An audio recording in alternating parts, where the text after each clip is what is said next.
ఇప్పుడు దుగ్రాల సమాచారాన్ని తెలుసుకుందాం.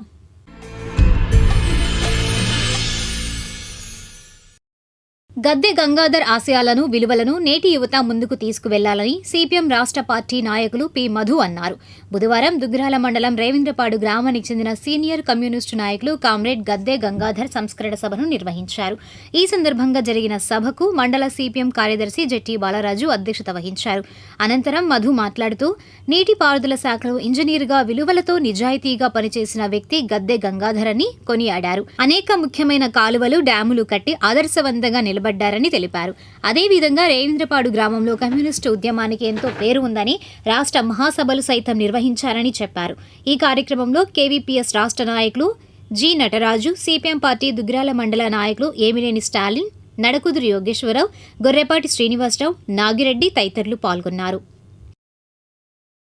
వివాదాస్పద ది కేరళ స్టోరీ 2 సినిమాపై హైకోర్టు తీర్పు హర్షణీయమని భారత ప్రజాస్వామ్య లౌకిక రాజ్యాంగ పరిరక్షణ సమితి అధ్యక్షులు షేక్ సుభానీ పేర్కొన్నారు.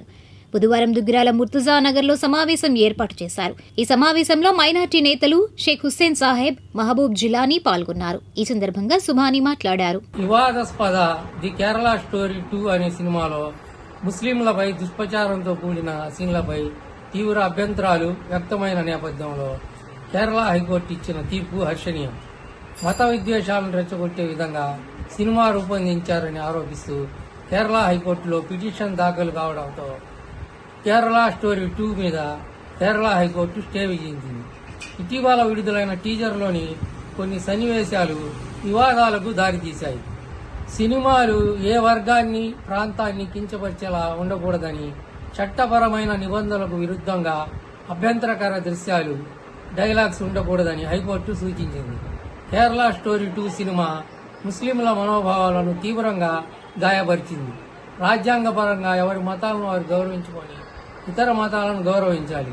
కుల మతాల మధ్య చిచ్చు పెట్టే విధంగా, వాస్తవ విరుద్ధంగా, అభ్యంతరకరంగా ఇస్లాం సాంప్రదాయం, సంస్కృతి వక్రీకరించడం దారుణం.